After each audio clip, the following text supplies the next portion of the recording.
I think everybody expect I smash Dustin, but this guy is a high-level fighter. It's not easy to finish someone, you know. But in the press conference, we have good discuss. He say, "I will make you sleep. I will knock you out." But I was told him, if you're not top, I will make you sleep, you know. And I finish him.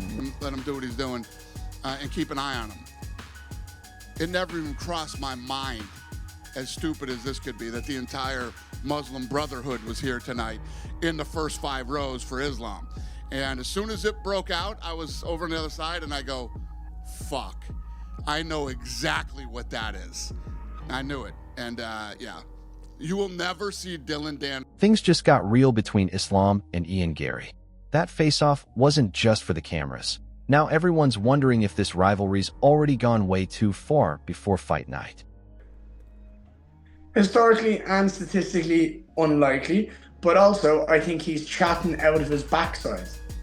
I don't believe it for a second. I think he's playing a reverse psychology game, and the truth is, if he was smart, he would be saying this. However, I genuinely think he's thick enough to believe that, and which means he's not learned from his loss. So we're gonna find out.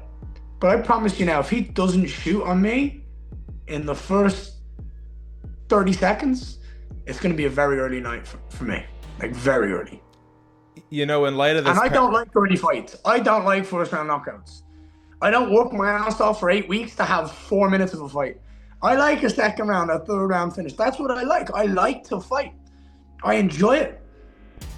So, I don't believe a word he's saying. Dana White says Garry crossed the line after things got heated with Islam. Security stepped in, but Dana refused to press charges, making it clear the drama was already over. Well, that and a lot of other reasons, yeah. But yeah, you'll never see him at another fight. So they called me from downstairs and they said, "We got him down here. Do you want to press charges and have him arrested?" And I said, "No, we don't want to press charges." Luke Thomas believes winning rounds isn't enough. Against Islam Makhachev, Garry must do more than score points. He'll need moments that truly change the fight. The argument is not that you doing that is some kind of refuge for the untalented. Far from it. To do that, especially over the course of 25 minutes, and especially in Garry's case where he's coming on short notice, these are very difficult things to do. But as an observer, at times, doesn't it make you feel, anyway, it makes me feel a little empty? I don't need a finish every single time. I don't care that the fight went to a decision in this particular case or any other one. What I care about is if you're developing a skill set that is designed to win these sort of micro moments in a fight and to do that collectively over time, one, I think if there's enough of that happening in the game... Daniel Cormier says the face-off showed just how intense this rivalry has become. With millions watching, the tension between both teams was impossible to ignore.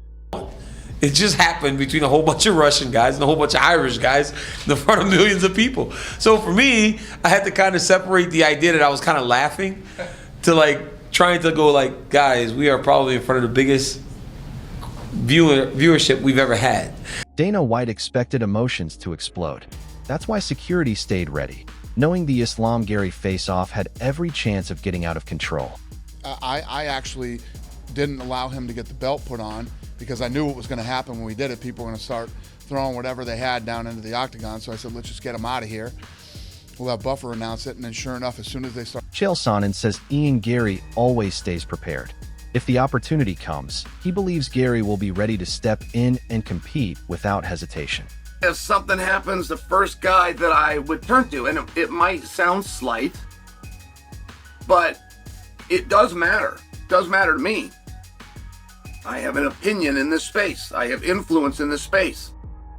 If Garry is the official backup fighter, he is going to show up, he is going to get licensed, he's going to beat that scale. The experts disagree on the path to victory, but they all agree on one thing. One mistake against Islam can change the fight instantly. the very cocky, loud, brash, but very successful 17-1 contender Ian Machado Garry. Now, Ian Machado Garry, he's never backwards in coming forwards, unless it's in the fight, because he will go backwards and he will dance around. We'll talk about that in just a little bit. But Ian Garry's very cocky. He believes in himself, and you might find that annoying and a little bit frustrating, okay? But he's a fighter. You're supposed to... Ian Garry isn't hiding his intentions. He says beating Islam won't just win a title. It will become the defining moment of his entire career. And whoever says the words "I quit" has to retire. Gloves off, center of the octagon, sayonara, my friend. I'm going to be the final chapter in your legacy of failure. I am going to rid the UFC. Islam Makhachev had a blunt response to Ian Garry's confidence. The champion believes Garry is simply too small to compete with him and says the fight will follow a familiar pattern: takedown, control, and a finish. Islam doesn't see this as an even matchup, insisting Garry isn't operating at the same level. After the heated face-off, those comments only add more intensity to UFC 330, where Islam now has the chance to back every word inside the octagon. This guy is so small. I'm gonna stop this guy. Like what I did couple minutes ago, I can do the same things.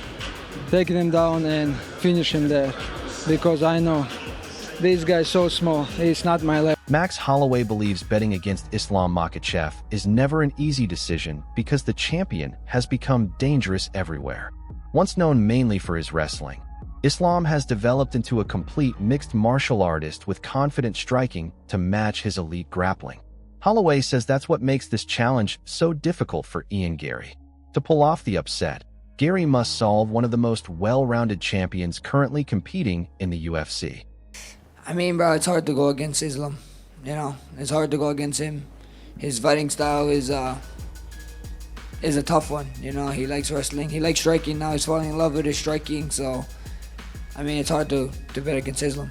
Luke Thomas describes Islam Makhachev as one of the most complete fighters in modern MMA because of how effortlessly he blends striking with wrestling.